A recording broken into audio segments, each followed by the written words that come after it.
তুমি তোমার চেহারা কিবলামুখী করলে পূর্ব দিক অথবা পশ্চিম দিক, সেজদা কয়েকটা দিলেই তুমি ভাবতেছো আমি পুণ্যবান হয়ে গেছি, বড় পুণ্যতা অর্জন করে ফেলেছি। না না, আল্লাহ বলছেন 6টা কাজ তোমার মধ্যে থাকলে পর আমি তোমাকে 2টা সার্টিফিকেট দিচ্ছি।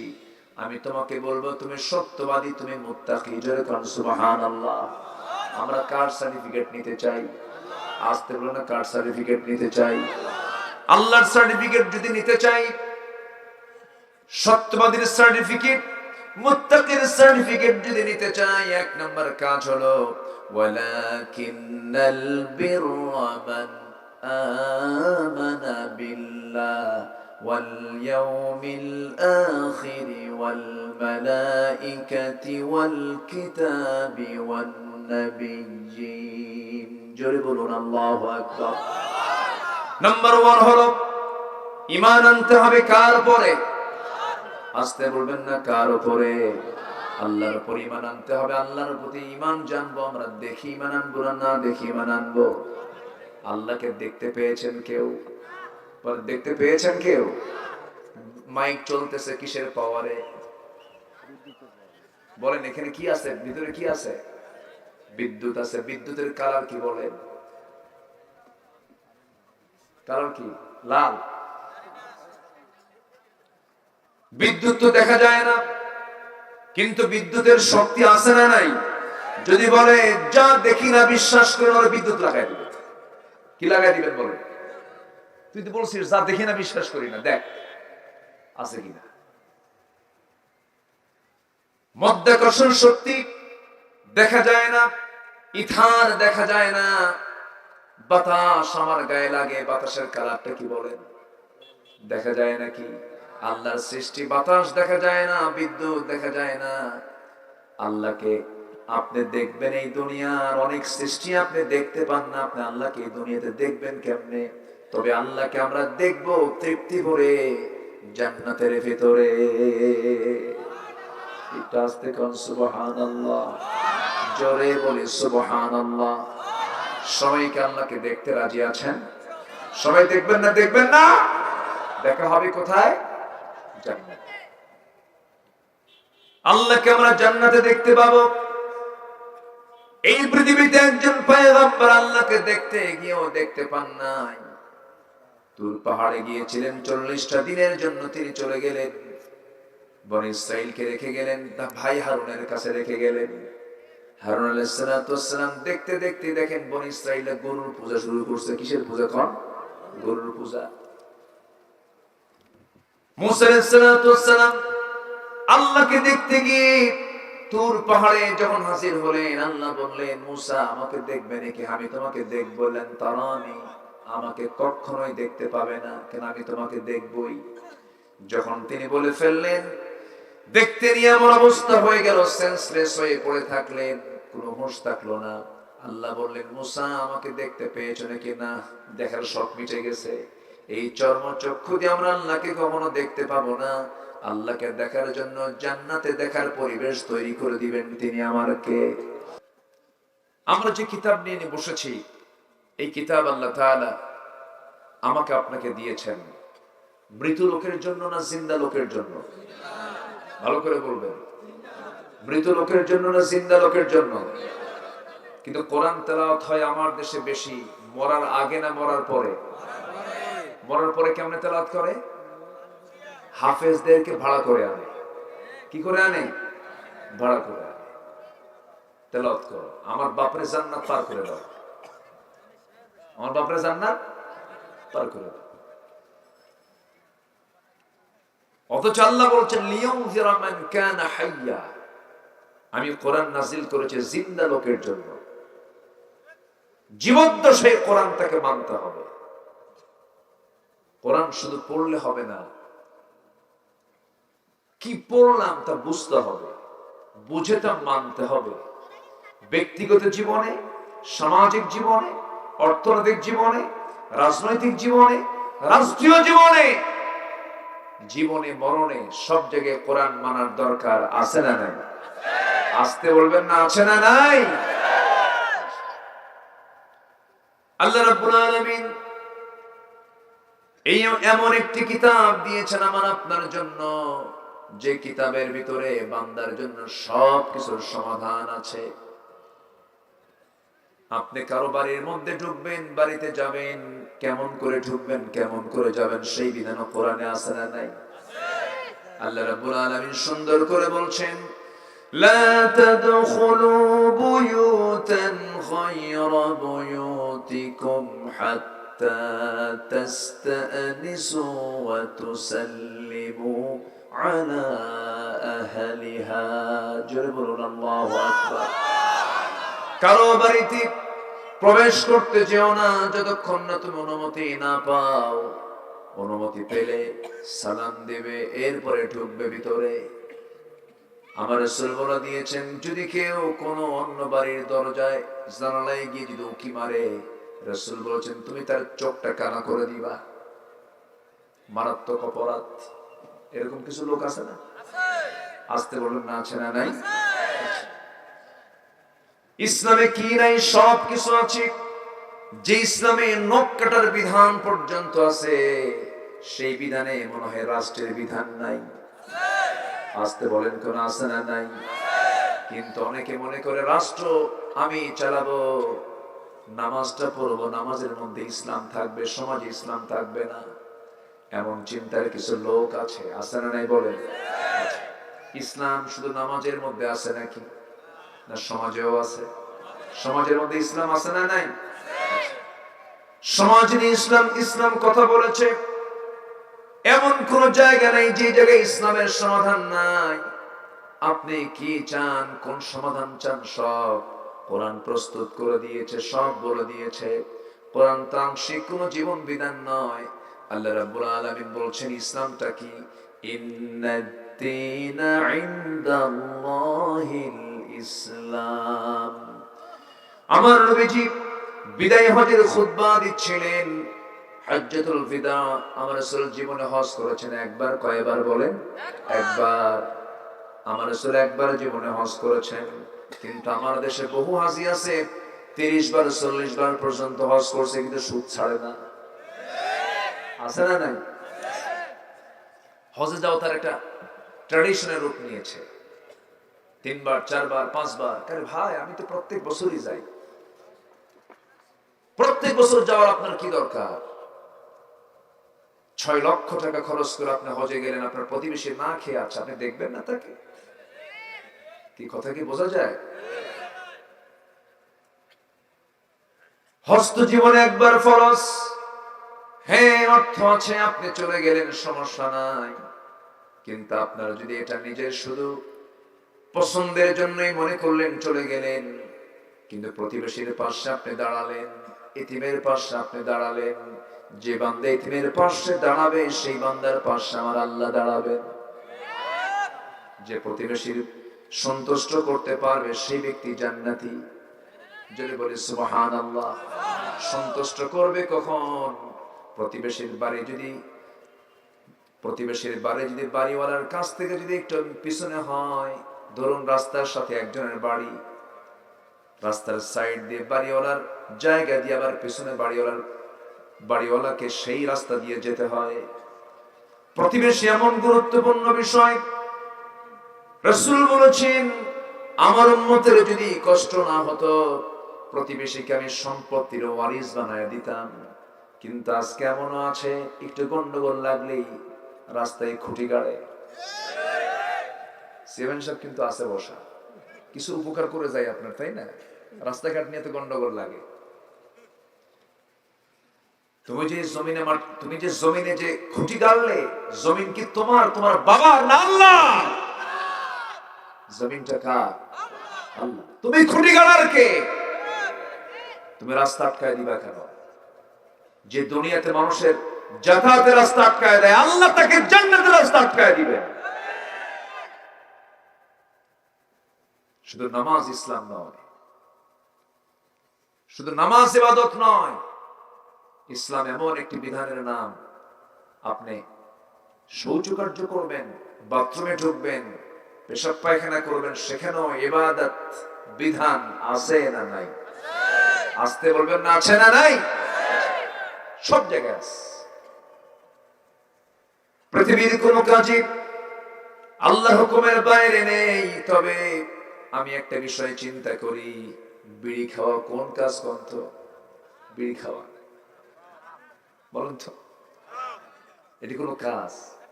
এটা কাম না ওয়াকাম কন্ত? কি যে খাওয়া খা, এই থামেন, ফতোয়ায় যাব না এখন, আমি আলোচনায় আছি। গুল খাওয়া কি ডাক্তারে বলবেন, আমারে কোন কেন? ডাক্তারের বিষয় তো। বিড়ি খাওয়া পৃথিবীর বলেন তো একটা ডাক্তারকে বলে যে বিড়ি খাওয়া খুব স্বাস্থ্যের জন্য ভালো? বলে একটা ডাক্তার বলে? বলে না। বিড়ি এমন খাওয়া খায় মনে হয় বিড়ি হলো জাতীয় খাদ্য, জাতীয় খাবার। এত খাওয়া খায়, রাত ৩টার দিকে ঘুম থেকে উঠে ঘুম ধরে না, বিড়ি খায়। আছে না? আমার বন্ধুগণ, যদি প্রশ্ন করি এখানে যারা বসে আছেন ম্যাক্সিমাম সবাই মুসলমান, অন্য ধর্মের মানুষ নেই বললেই চলে এখানে। আমি চেহারায় তো তাই পাচ্ছি, আবার কিছু কিছু এলাকায় বহু জায়গায় যাই, যেরকম সেদিন কোটালীপাড়া মাহফিল ছিল গোপালগঞ্জ, সেখানে 60% হিন্দু, 40% মুসলমান মাহফিল। আমি বললাম হিন্দু ভাই কারা কারা, দেখি হিন্দু ভাই বেশি। ভালো ভালো, তারা কোরআন শুনতে এসেছে। আমার ভাইয়েরা, যদি এখন প্রশ্ন করি সব মুসলমান বসে আছেন, যদি বলি এখানে দাড়িওয়ালা মানুষ বেশি না দাড়ি ছাড়া মানুষ বেশি? বলেন কি? দাড়ি ছাড়াই বেশি। যদি আমি প্রশ্ন করি নামাজি বেশি না বেনামাজি বেশি? বেনামাজি বেশি। তাহলে দাড়ি ছাড়া মুসলমান, বেনামাজি মুসলমান, বিড়ি ছাড়া লোক বেশি না বিড়িওয়ালা লোক বেশি? বিড়িওয়ালাই বেশি। এখন একটা প্রশ্ন করব, জটিল প্রশ্ন, মন খারাপ করা যাবে না। যে কিতাবের আমরা আলোচনা শুনতে এসেছি, এই কোরআনটা শুধু হাফেজদের জন্য নাকি, আলেমের জন্য নাকি, না সবার জন্য? সবার জন্য এই কিতাব। যদি প্রশ্ন করি আমার ভাইরা যারা বসে আছেন, এর ভিতরে যারা বসে আছেন কয়জন ভাই কোরআনটা সহি করে পড়তে পারেন? হাত কি বেশি উঠবে না কম উঠবে? শুধু কম না, অনেক কম? অনেক কম উঠবে। অথচ কোরআন পড়াটা সহি করা আপনার জন্য ফরজ। রাসূল বলেছেন যে ব্যক্তি কোরআনটাকে সহি করে পড়তে পারে না, কোরআন তাকে লানত দেয়, অভিসম্পাত দেয়। রুব্বা কারিন লিল কুরআনি ওয়াল কুরআন ইয়ালআনুহু। কোরআন যে সহি করে পড়ে না, কোরআন তাকে লানত দেয়, অভিসম্পাত দেয়। এত ভয়ঙ্কর কথা। অথচ জীবনে কত কি শিখলাম, ব্যবসা বুঝি, বাণিজ্য বুঝি, চাকরি বুঝি, সব কিছু বুঝি, কিন্তু কোরআনটা বুঝি না। আল্লাহ মনে হয় ধরবেন না। আস্তে করে ধরবেন না? ধরবেন। বান্দা, আমি তোরে বুদ্ধি দিছিলাম, আমি তোরে জ্ঞান দিয়েছিলাম, ইঞ্জিনিয়ার হয়েছিস, ডাক্তার হয়েছিস, জজ হয়েছিস, ব্যারিস্টার হয়েছিস, কোন আপত্তি নেই, হ। কিন্তু আমার কোরআনটা কেন তুই জানলি না? আমার কোরআনটা তুই কেন বুঝলি না? আমার কোরআনটা তুই কেন পড়লি না? কারণ বান্দা, আমি তোর জন্য কোরআনটাকে আমার পক্ষ থেকে চিঠি আকারে দিয়েছি। বান্দা, এই চিঠি ভালো করে পড়ে উত্তর রেডি করে তুই আমার সামনে তুই হাজির হবি। কোরআন হলো কার চিঠি? আসতে বলবেন না, কার চিঠি? উত্তর কি লিখতে হয় চিঠি না পড়া? উত্তর কি দিতে হয় চিঠি না পড়ে না পড়ে? পড়ে। পড়বো আমরা কোরআন, কোরআন পড়বো বেশি, গান শুনবো।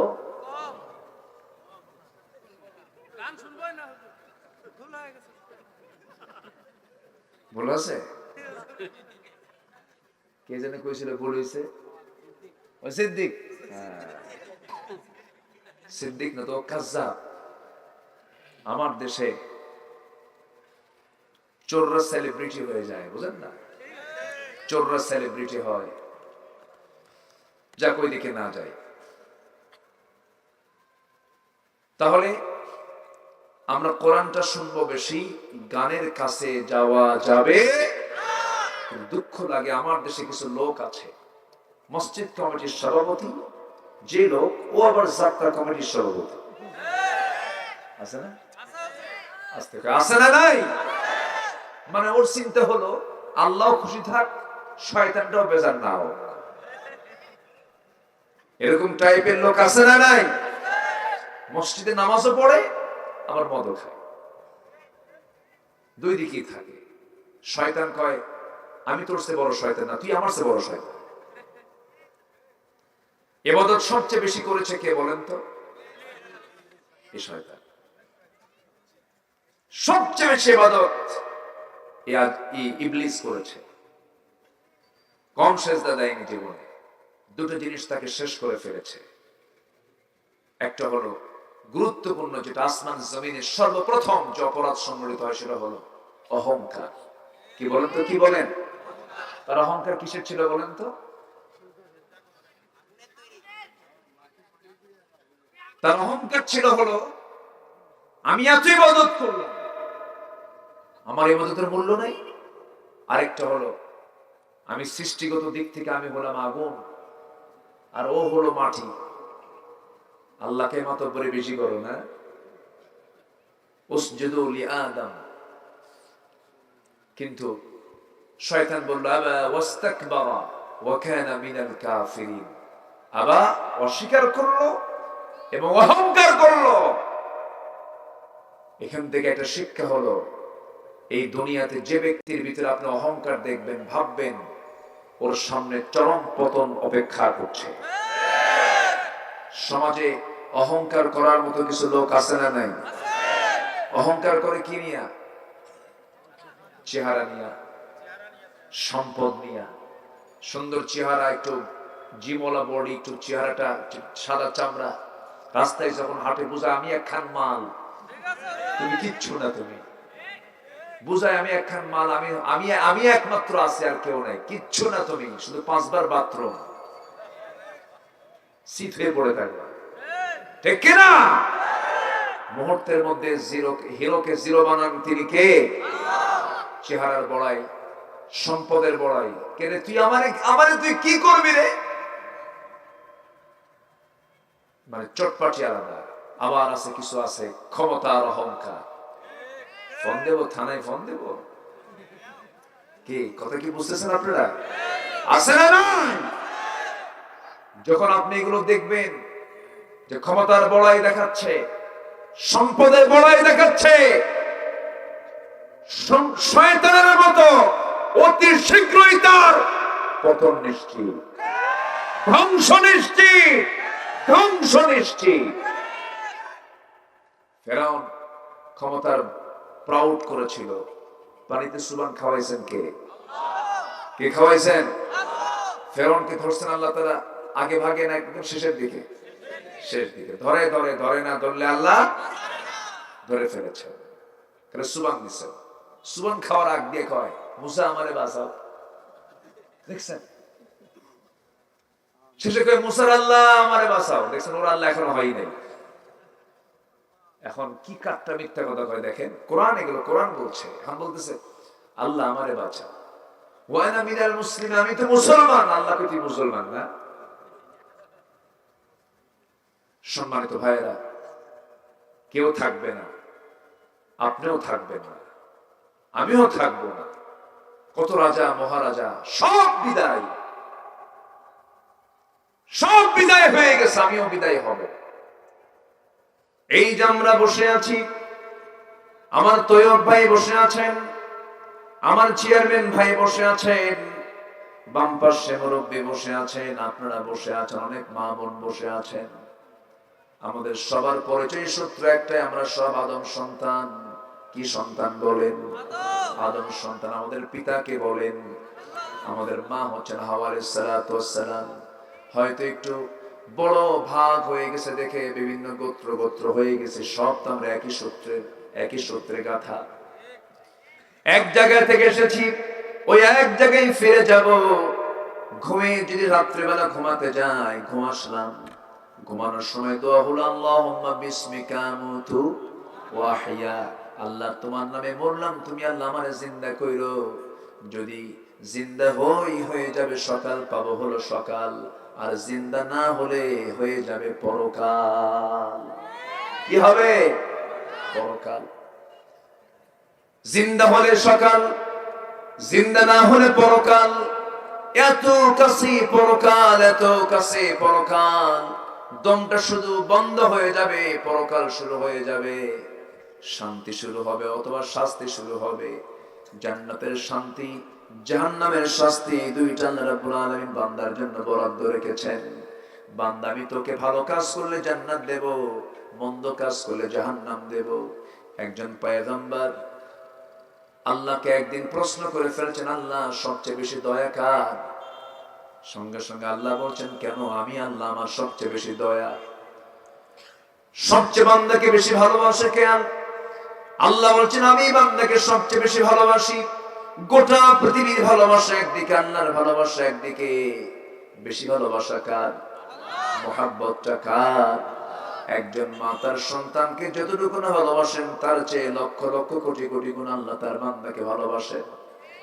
আমাকে সবচেয়ে বেশি মুহাব্বত করেন তিনি কে? আল্লাহ তাআলা। আল্লাহ বলছেন, বান্দারে, আমার দিকে তুই যখন 1 হাত আগাস, আমি তোর দিকে 10 হাত আগাই। এই হাদিসটা আমি যখন পড়ি আমার কাছে কান্না পায়। আল্লাহ আমাকে কিভাবে ভালোবাসে! আমি যখন আল্লাহর দিকে হেঁটে হেঁটে যাই, আল্লাহ আমার দিকে দৌড়ে দৌড়ে আসেন। আল্লাহ আমাকে মাফ করার জন্য প্রস্তুত নিয়ে থাকেন। বান্দা, তুই আমার কাছে মাফ চাবি দে, আমি তোকে মাফ করে দেব। কিন্তু আমরা তো আল্লাহকে ভুলে যাই, অথচ আল্লাহ আমাকে কখনো ভুলেন না। যদি ভুলে যেতেন, আমরা কি বাঁচতাম নাকি? তিনি আমাকে 1 সেকেন্ডের জন্য ভুলেন না। সেই পয়গম্বর আল্লাহকে বলছেন, আল্লাহ সবচেয়ে বেশি দয়া তুমি। আল্লাহ, তোমার যদি হয়ে থাকে একটা প্রশ্ন করব। কি প্রশ্ন? তুমি আল্লাহ বান্দাকে যদি বেশি ভালোবাসো, জাহান্নাম কেন বানাইছো? দেখছেন কি প্রশ্ন করছে? জাহান্নাম কেন বানাইছো? এমন প্রশ্ন যখন করা হলো, আল্লাহ তাআলা বলছেন, জাহান্নাম কেন বানাইছি, জান্নাত কেন বানাইছি, আমি তোমাকে বুঝাই দেব। এমন জটিল প্রশ্ন আল্লাহর সঙ্গে মাঝে মাঝে কথা বলতেন, জটিল জটিল প্রশ্ন করতেন একজন পয়গম্বর। সেই পয়গম্বরের নাম কি বলেন? এত জোরে বললেন, অবস্থা সব মুখস্থ। তাহলে দোয়া করে দিই। কোরআন তো সবারই জানা থাকে, কম বেশি জানা আছে না? মুসলমান তো জানতে হবেই। মুসা আলাইহিস সালাতু ওয়াস সালাম যখন তিনি প্রশ্ন করে ফেললেন, প্রশ্ন করার সঙ্গে সঙ্গে আল্লাহ বলেছেন, মুসা, আমিও তোমাকে বুঝাই দেব আমি কেন জাহান্নাম বানাইছি, আমি তোমাকে বুঝাই দেব। সঙ্গে সঙ্গে আল্লাহ বলছেন, মুসা, এই মুহূর্তে তুমি হাতের মধ্যে কিছু গম নাও, গম নিয়ে জমিতে গমের আবাদ করো, গম ছিটায় দাও। গমের আবাদ করলেন মুসা আলাইহিস সালাতু ওয়াস সালাম। এই পৃথিবীতে যত কৃষিকাজ, সমস্ত কৃষিকাজের রূপকার কেউ ছিলেন না, তিনি হচ্ছেন আদম আলাইহিস সালাতু ওয়াস সালাম। যেরকম সুবহানাল্লাহ। মানুষ বলে আগের যুগের মানুষ নাকি উলঙ্গ থাকতো, ন্যাংটা থাকতো। ভুল কথা, এগুলো ভুল কথা। বরঞ্চ আধুনিক দুনিয়ার মানুষ ন্যাংটা থাকে। কি আমি কি ভুল বলছি? আজকের দুনিয়ার মানুষ কি এখন ঠিক আছে না উলঙ্গ? উলঙ্গ। এত সুন্দর মানুষ এত রাতে বসে আছেন, আমি তো আশ্চর্য হয়ে যাচ্ছি। বলি আলহামদুলিল্লাহ, খুব ভালো। আমরা এত আধুনিক হয়ে গেছে, আধুনিকের ছেলায় গায়ে কাপড় চোপড় নাই। এর মাঝেও কিছু ভালো মানুষ আছে। তাওয়াক্কুল কারমান নামে এক নারী, তিনি নোবেল পুরস্কার পেয়েছেন। তার এই হিজাব পরা নারী নোবেল পুরস্কার পেলেন। তাকে প্রশ্ন করা হলো, তাওয়াক্কুল কারমান, আপনি এরকম হিজাব পরেন কেন? তিনি বললেন, বনের পশুর গায়ে কোনো কাপড় চোপড় নাই। যে মানুষ তার গা অবশ্যই তার চামড়া কাপড় দিয়ে ঢাকাই হলো ঐতিহ্য আর সম্মান, ঠিক কিনা? আর আজকে গোটা দুনিয়াটা ঢেকে থাকা না উলঙ্গ থাকা? উলঙ্গ। যে যত কাপড় খোলে সে নাকি তত আধুনিক হয়। যে নায়িকা যত কাপড় খুলতে পারে বলা হয় সাহসী অভিনেত্রী, কঙ্কনা সব খুলে ফেলছে। এই হচ্ছে অবস্থা। আবার তারা আবার হজেও যায়, ওমরাতে যায়, দেশে নাচে, ওমরায় যায়, সেখান থেকে আবার ফেসবুক লাইভে এসে বলে, প্রিয় দেশবাসী, আমি ওমরায় এসেছি, সবাই আমার জন্য দোয়া করবেন, আমি যেন দেশে ফিরতে পারি সুস্থভাবে এবং দেশে ফিরে যেন সিনেমার বাকি কাজ সম্পূর্ণ করতে পারি। এই জন্য ওমরায় গেছে। ওমরায় গেছে কিসের কাজ সম্পূর্ণ করার জন্য? সিনেমার বাকি কাজ। এই হচ্ছে আমার দেশের মুসলমানের হাল চিত্র। শুধু ঠাকঠুক মেরে কয়েকটা সেজদা দিলেই জান্নাত পাওয়া যাবে না। জান্নাত পেতে হলে কিছু কাজ করতে হবে। সে কাজগুলো কি? 6টা কাজ আল্লাহ তাআলা সূরা বাকারার 177 নম্বর আয়াতে সুন্দর করে বলে দিয়েছেন। আমাকে সময় দেওয়া যাবে তো? জোরে বলি ইনশাআল্লাহ। আমার ভাইয়েরা, আল্লাহ রাব্বুল আলামিন বলেন, লাইসাল বিররা আন তুওয়াল্লু ফুজুহাকুম কিবালাল মাশরিকি ওয়াল মাগরিব ওয়ালাকিন্নাল বিররা মান আমানা বিল্লাহ من آمن بالله واليوم الآخر والملائكة والكتاب والنبيين وآتى المال على حبه ذوي القربى واليتامى والمساكين وابن السبيل والسائلين وفي الرقاب جربنا الله أكبر তুমি তোমার চেহারা কিবলামুখী করলে পূর্ব দিক অথবা পশ্চিম দিক, সেজদা কয়েকটা দিলেই তুমি ভাবতেছ আমি পুণ্যবান হয়ে গেছি, বড় পুণ্যতা অর্জন করে ফেলেছে। না না, আল্লাহ বলছেন 6টা কাজ তোমার মধ্যে থাকলে পর আমি তোমাকে 2টা সার্টিফিকেট দিচ্ছি। আমি তোমাকে বলবো তুমি সত্যবাদী, তুমি মুত্তাকি। জোরে কোন সুবহানাল্লাহ। আমরা কার সার্টিফিকেট নিতে চাই? আসতে বলো না, কার সার্টিফিকেট নিতে চাই?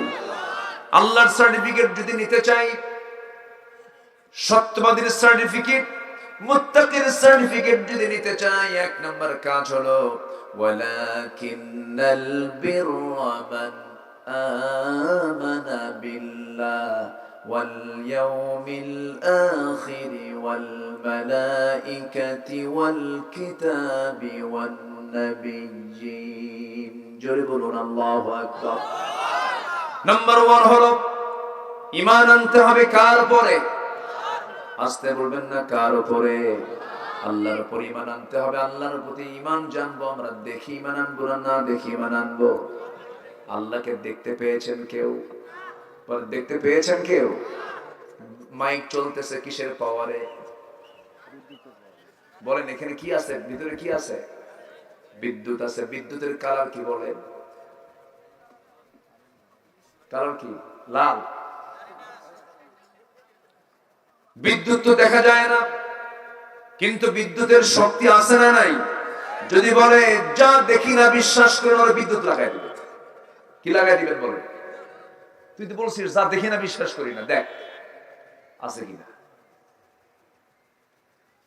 মাধ্যাকর্ষণ শক্তি দেখা যায় না, ইথার দেখা যায় না, বাতাস আমার গায়ে লাগে, বাতাসের কালারটা কি বলেন? দেখা যায় নাকি? আল্লাহর সৃষ্টি বাতাস দেখা যায় না, বিদ্যুৎ দেখা যায় না। আল্লাহকে আপনি দেখবেন, এই দুনিয়ার অনেক সৃষ্টি আপনি দেখতে পান না, আপনি আল্লাহকে এই দুনিয়াতে দেখবেন কেমনে? তবে আল্লাহকে আমরা দেখব তৃপ্তি ভরে জান্নাতের ভিতরে। একটু আস্তে কোন সুবহানাল্লাহ, জোরে বলি সুবহানাল্লাহ। সবাই কি আল্লাহকে দেখতে রাজি আছেন? সবাই দেখবেন না? দেখবেন না? দেখা হবে কোথায়? জান্নাত। আল্লাহকে আমরা জান্নাতে দেখতে পাবো।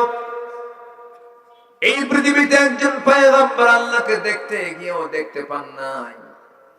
তুর পাহাড়ে গিয়েছিলেন, 40টা দিনের জন্য তিনি চলে গেলেন। বনি ইসরাইলকে রেখে গেলেন, ভাই হারুনের কাছে রেখে গেলেন। হারুন আলাইহিস সালাম দেখতে দেখতে দেখেন বনি ইসরাইলে গরুর পূজা শুরু করছে। কিসের পূজা? কোন গরুর পূজা। মুসা আলাইহিস সালাম আল্লাহকে দেখতে গিয়ে তুর পাহাড়ে যখন হাজির হলেন, আল্লাহ বললেন, মুসা আমাকে দেখবে নাকি? আমি তোমাকে দেখব। বললেন, তারানি, আমাকে কখনোই দেখতে পাবে না। কেন? আমি তোমাকে দেখবই। যখন তিনি বলে ফেললেন, দেখতে নিয়ে এমন অবস্থা হয়ে গেল, সেন্সলেস হয়ে পড়ে থাকলেন, কোনো হুঁশ থাকলো না। আল্লাহ বললেন, মুসা আমাকে দেখতে পেয়েছো নাকি? না, দেখার শখ মিটে গেছে। এই চর্ম চক্ষু দিয়ে আমরা আল্লাহকে কখনো দেখতে পাবো না। আল্লাহকে দেখার জন্য জান্নাতে দেখার পরিবেশ তৈরি করে দিবেন। তিনি আমার কে? আসতে বলবেন না, তিনি আমার কে? আল্লাহ তাআলা। আমার ভাইরা, এই মুসা বলেছিলেন কি? আল্লাহ তুমি জাহান্নাম কেন বানাইছো? মনে আছে? মনে আছে আপনাদের? শুনবেন না? জোরে বলি ইনশাআল্লাহ।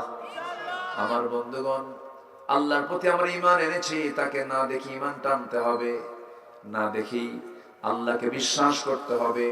সূরা বাকারার শুরুতে আল্লাহ রাব্বুল আলামিন সুন্দর করে বলছেন, আল্লাযীনা ইউমিনুনা বিল গায়বি ওয়া ইউকিমুনাস সালাতা ওয়া মিম্মা রাযাকনাহুম ينفقون والذين يؤمنون بما أنزل إليك وما أنزل من قبلك وبالآخرة هم يوقنون جربون الله أكبر মুত্তাকি কারা?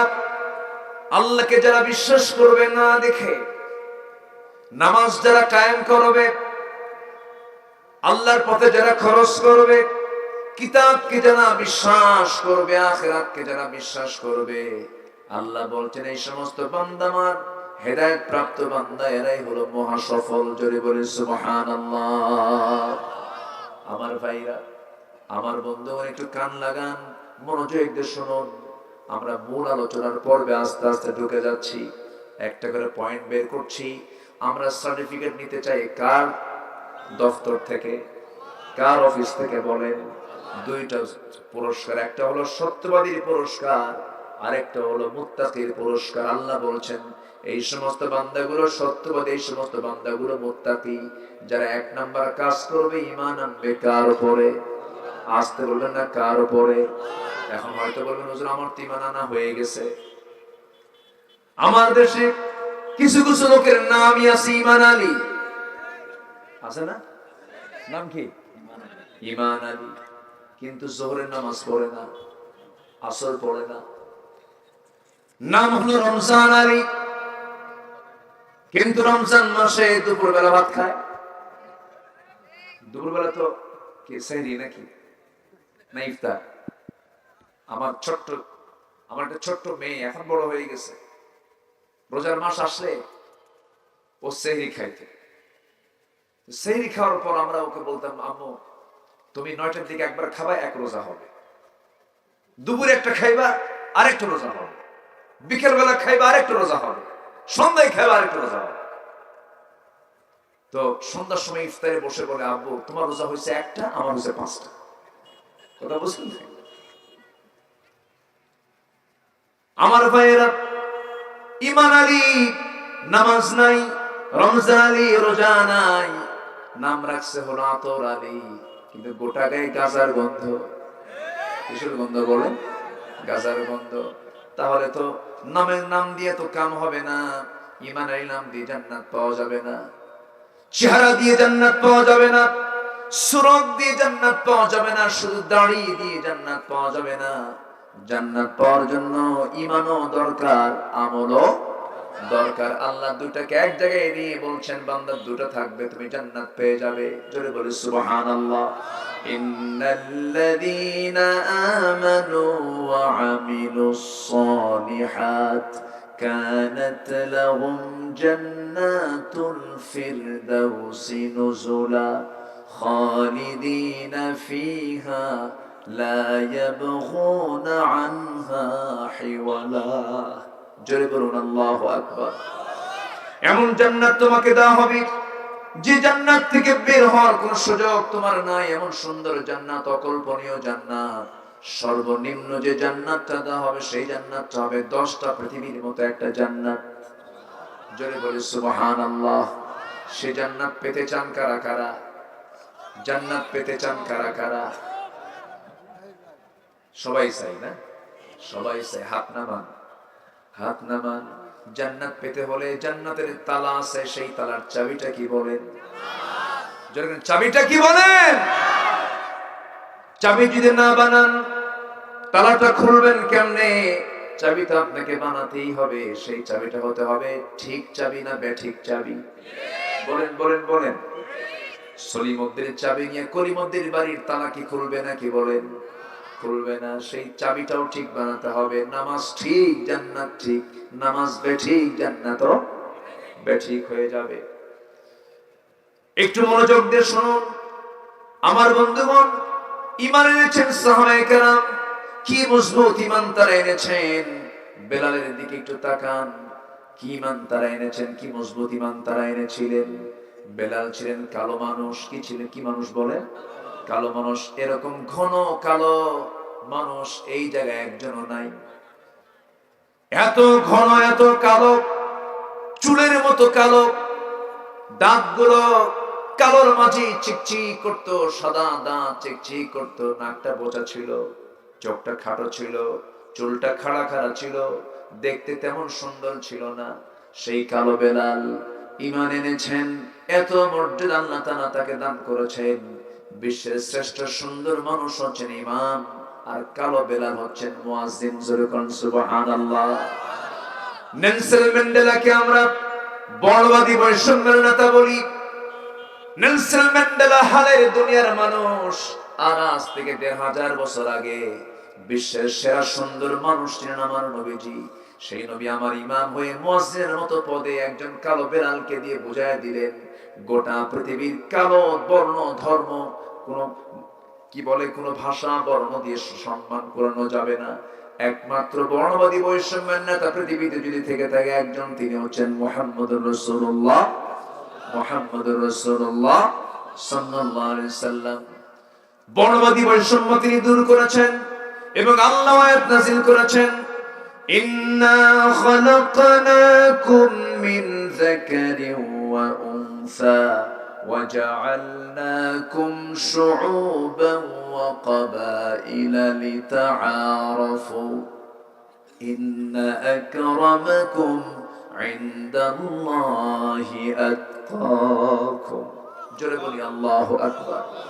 তোমাদের মধ্যে কোন মন্ত্রী, কোন জজ, কোন ব্যারিস্টার, কোন বড় অফিসার আমার কাছে দামি নয়। আমার কাছে সেই ব্যক্তি দামি, সে যদি রাস্তার ফকিরও হয়ে থাকে, সে যদি আমাকে বেশি ভয় করে, আমাকে সবচেয়ে বেশি মহব্বত করে। জোরে বলি সুবহানাল্লাহ। আমরা ভিআইপি হতে চাই কার কাছে? আসতে বলবেন না, কার কাছে? আমরা সম্মান পেতে চাই আমরা কার কাছে? আমরা আল্লাহর সামনে হাজির হতে চাই আসামি হয়ে না মেহমান হয়ে? আসতে বলবেন, আসামি হয়ে না মেহমান হয়ে? মেহমান হয়ে হাজির হতে হবে। বাতিলদের কাছে যাওয়া যাবে না। যে নেতৃত্বের নামাজ নাই সেই নেতৃত্বের মুখে আমরা জুতা মারি। যে জায়গায় নামাজ কাজা হবে সেই জায়গায় আমাদের যাওয়ার দরকার নাই। এমন কর্মসূচি আমার দেশে হয়, কর্মসূচি দেয়, নেতা ডাক দেয়, সেই জনসভায় লোক যায়, জোহর যায়, আসর যায়, মাগরিব যায়, এশা যায়, নেতাও নামাজ পড়ে না, কর্মীও নামাজ পড়ে না। ওই নেতাগুলো বান্দাকে জাহান্নামের দিকে নিয়ে যাবে। কষ্ট পাচ্ছেন? কষ্ট পাচ্ছেন? আমার দিকে তাকা। ঈমান, ঈমানকে কখনো নষ্ট করা যাবে না। আমার বন্ধুগণ, ঈমান যদি চলে যায় তার সব চলে গেল। সাইয়েদনা বেলাল কি ঈমান তিনি এনেছিলেন, ঈমান আনলেন, সঙ্গে সঙ্গে তার মুনিব বলে ফেললো, বেলাল শুনতে পেলাম তুই নাকি কালেমা পড়েছিস। বেলাল বলেন, শুনবেন কেন আমার মুনিব, আপনি দেখেন আশহাদু আল্লা ইলাহা ইল্লাল্লাহ, বুকে কোনো ভয় নাই, কার ভয় ছাড়া? উমাইয়া মুনিব করলো কি? উমাইয়া তাকে গলার মধ্যে খেজুর পাতার পাকানো রশি দিয়ে বেঁধে টেনে হেঁচড়ে নিয়ে চলে গেছে তপ্ত বালুতে। 55 ডিগ্রি সেলসিয়াস তাপমাত্রা মক্কার, কি গরম আবহাওয়া। সেই আবহাওয়ার ভিতরে নিয়ে এই রমজানে আমি উমরায় গিয়েছিলাম। আমার এক বন্ধু ওই জায়গাটা দেখায় দিলেন, বন্ধু দেখো এই ফাঁকা জায়গাটা পড়ে আছে, এই ফাঁকা জায়গার ঠিক মাঝখান বরাবর বেলালকে নিয়ে এসে মারতো তার মনি। ওই জায়গায় কিছুক্ষণ দাঁড়ায়া চোখের পানি আটকাতে পারিনি, আহারে বেলালকে মারছে এই জায়গায়। সাইয়েদনা বেলাল বুকের উপরে পাথর চাপা দিয়ে রেখেছে, আল্লাহর নাম তিনি বন্ধ রাখলেন না। খেপে গিয়ে রেগে গিয়ে মারতে মারতে উমাইয়া ক্লান্ত হয়ে পড়ে, কিন্তু বেলাল ঈমান ছাড়েন না। বুকের উপরে বসে মুখের মধ্যে বাম হাত ঢুকায় দিয়া টান মেরে জিহ্বা বের করেছে। জিহ্বার ভিতরে বাবলা গাছের কাঁটা ঢুকায় দিয়ে বলতেছে, বেলাল জিহ্বাটা বন্ধ করলাম, আল্লাহর জিকির করবি কেমনে? বেলাল ইশারা করে নখটা উঁচু করে বলতেছে, উমাইয়া আমার জিহ্বা বন্ধ করলে কি হবে? আমি আমার আল্লাহর নামটা আমার জিহ্বার আমি আমার দিলের মধ্যে অঙ্কন করে নিয়েছি। জোরে বলি সুবহানাল্লাহ, আরো জোরে বলি সুবহানাল্লাহ। ভালো কাজ করার জন্য 1000 বছর বয়স বাঁচার দরকার নাই। 1600 বছর বেঁচে ছিল ফেরাউন, কোনো কাম হয় নাই।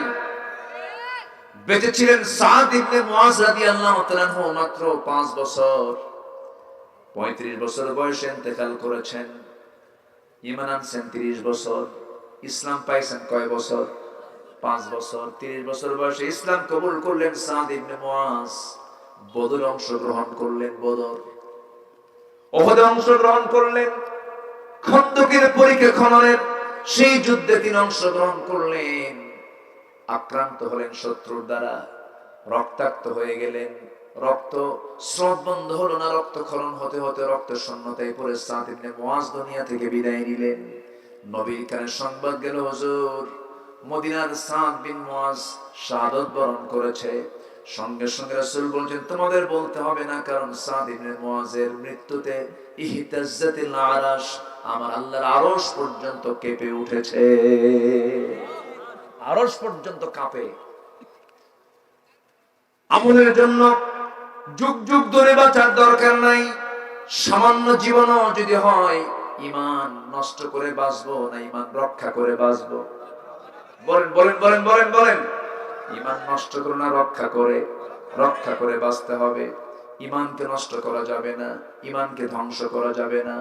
আর একজন সাহাবীর কথা মনে হয়ে গেল, ঈমান তারা কেমন করে যত্ন করে ঈমান এনেছেন, দুনিয়া বিক্রি করে দিয়েছেন। দুনিয়া মাইনাস হয়ে গেছে। মক্কা এবং মদিনার ঠিক মাঝখানে বাড়ি।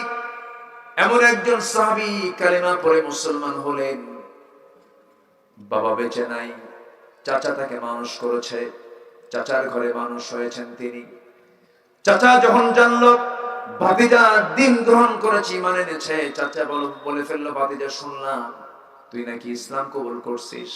এবার ভাতিজা বলছে, চাচা আপনি শুনবেন কেন? আপনি দেখেন আশহাদু আল্লা ইলাহা ইল্লাল্লাহ। সঙ্গে সঙ্গে বলা হলো, তুই কি জানিস এই ঈমান আনার ফলাফল কি হতে পারে? কি হবে চাচা বলেন? এবার বলতেছে, ফলাফল হলো সমস্ত সম্পত্তি থেকে আমি তোকে মাহরুম করে ফেলবো। এবার সেই সাহাবী বলছেন, চাচা জোর করে আমার থেকে নিতে হবে না, আমি স্বেচ্ছায় সমস্ত সম্পদ আমি আপনাকে দিয়ে দিলাম। জোরে কোন সুবহানাল্লাহ। সব দিয়ে দিলাম। চাচার রাগ কমে না। এক পর্যায়ে চাচা খেপে গিয়ে রেগে গিয়ে তার কলারটা ধরে টান মেরে জামাটা ছিঁড়ে নিল। ছেড়ে নেওয়ার পর এবার বলতেছে, এই আমার ভাতিজা, সব তোর কাছ থেকে নিয়ে নেব আমি। পরনের লুঙ্গিটাও খুলে ফেল। পরনের লুঙ্গিটা পর্যন্ত খুলে নিল, জোর করে উলঙ্গ করে ঘর থেকে বের করে দিল। সাহাবী করলেন কি, মার কাছে গেলেন। মার ঘরে গিয়ে বলছেন, মা আমার দিকে তাকাইও না, আমার চাচা আমার পরনের লুঙ্গিটা পর্যন্ত খুলে নিয়েছে। আমার মা দেখো তো একটা ছোট্ট কোনো কাপড় আছে নাকি, আমি সতরটা ঢাকি। সতর ঢাকার জন্য একটা চাদর দেওয়া হলো। চাদরটা দিয়ে সতর ডেকে বলছে, মা আমার জন্য দোয়া করো। আমি নবীর দরবারে চলে গেলাম। সেই সময় শীতকাল চলছিল। পায়ে হেঁটে হেঁটে হেঁটে হেঁটে এই নগ্ন পায়ে তিনি মদিনা পর্যন্ত চলে গেছেন। মদিনায় যাওয়ার পর নবীজির দরজার কাছে গিয়ে কড়া নাড়ছেন, দরজায় ডাক দিচ্ছেন। নবীজি দরজাটা খুলেই দেখেন যুবক মানুষ, গায়ে কিচ্ছু নাই, শুধু একটা চাদর পরে আছে। রাসূল বলছেন থামো, একটু ভিতরে যাই। ভিতরে গেলেন, আমার নবী দুইটা জুব্বা হাতের মধ্যে নিলেন, নিয়ে বলছেন ও সাহাবী, এই যে দুইটা আমার জামা জুব্বা আমি তোমাকে দিলাম, পড়ো। এরপরে বলছেন কি হয়েছে বলো। সব খুলে বললেন। রাসূল বলছেন তোমার চাচা তোমাকে বস্ত্রহীন করেছে, আমি তোমাকে আমার দুটো জুব্বা দিয়ে দিলাম। যেরকম সুবহানাল্লাহ। এর চেয়ে বড় উপহার পৃথিবীতে আর থাকতে পারে নাকি বলেন? সাহাবী দারুণ খুশি হয়ে গেলেন। খুশি হওয়ার পর বলছেন ইয়া রাসূলুল্লাহ, আমি দারুণ আনন্দিত। রাসূল বললেন সাহাবী, তুমি আজকে আমার কাছে কি দোয়া চাইবা বলো, আমি তোমার জন্য আমি আল্লাহর কাছে সেই দোয়া করব। সাহাবী বলছেন হুজুর আপনি আমার জন্য দোয়া করেন, আমি যেন যুদ্ধে অংশগ্রহণ করে যেন শহীদ হয়ে আল্লাহর জান্নাতে প্রবেশ করতে পারি। রাসূল সঙ্গে সঙ্গে দোয়া করেন, আল্লাহ আমার এই সাহাবীর রক্ত মাংস তুমি কাফের বেঈমানদের জন্য হারাম করে দাও। উল্টা দোয়া করলেন, সাহাবীর মনটা খারাপ। সাহাবী বলছেন ইয়া রাসূলুল্লাহ, দোয়া চাইলামটা কি, আপনি দোয়া করলেনটা কি, আপনি উল্টা দোয়া করে ফেলেছেন। রাসূল বলেন না রে না আব্দুল্লাহ যুলবাজাদাইন, তোর মরণ যদি ইম্মা তাআলা ফিরাশিহি, বিছানায় যদি মরণ হয়, আমি আল্লাহ তাআলা তোকে শহীদের দরজা দিয়ে দিবেন। যেরকম সুবহানাল্লাহ। এই আব্দুল্লাহ যুলবাজাদাইন কোরআন তার হাতে দেওয়া হলো। সাহাবীদের সামনে বসে যখন কোরআন তেলাওয়াত করেন, চিৎকার মেরে মেরে কোরআন পড়েন। সাহাবীরা বলছেন ইয়া রাসূলুল্লাহ, ইয়া হাবিবাল্লাহ, আমরা একটা সাহাবীকে পেয়েছি, সেই সাহাবী এত চিৎকার করে করে কোরআন পড়ে আমাদের কষ্ট হয়। রাসূল বলেন সাহাবীরা, আমার আব্দুল্লাহর তেলাওয়াতে তোমরা বাধা দিও না, কারণ আব্দুল্লাহর ইসলাম গ্রহণে দুনিয়া বিক্রি করে তাকে ইসলাম গ্রহণ করতে হয়েছে। যেরকম সুবহানাল্লাহ। আমার নবীজি যুদ্ধে অংশগ্রহণ করলেন। ওই আব্দুল্লাহ আমার নবীর সঙ্গে গেলেন। যুদ্ধ শেষ করে রাসূল যখন ফিরে আসতেছেন মদিনার দিকে, হঠাৎ করে সংবাদ চলে এলো, হুজুর আপনার প্রিয় সাহাবী আব্দুল্লাহ দারুণ অসুস্থ, রাসূলের খেদমত করো ভালো করে। 3 দিন পর সংবাদ আসলো, হুজুর আব্দুল্লাহকে বাঁচাতে পারলাম না, আব্দুল্লাহ শাহাদাত বরণ করেছে। রাসূল আব্দুল্লাহর জানাজার নামাজ কেউ পড়াবে না, জানাজার আয়োজন করো, আমি আব্দুল্লাহর জানাজার নামাজটা নিজে দায়িত্ব পালন করব। আমার নবীজি তার জানাজা পড়ায়া দিলেন। আমার রাসূল তার জানাজা পড়ায়া দিলেন। জানাজা সম্পূর্ণ হলো। জানাজা শেষ হওয়ার পর আমার নবীজি বললেন সাহাবীরা, আমার আব্দুল্লাহ কবরটা কোথায় খনন করেছো? হুজুর ওই যে পাহাড়ের চিপায় মাঝখানে। রাসূল বললেন শোনো, কবর খনন শেষ হলে আমাকে সাথে নিয়ে যাবা, আমাকে কবরের সামনে নিয়ে যাবে, আব্দুল্লাহর কবরের সামনে যাব। রাসূল কাঁদতে কাঁদতে কবরের সামনে পর্যন্ত চলে গেলেন।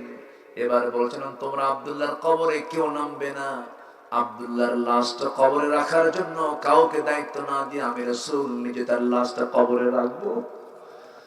নবীজি নিজে নামাজ পড়ালেন, জানাজা পড়ালেন, লাশটা নামানোর জন্য কবরের মাটিতে নামলেন।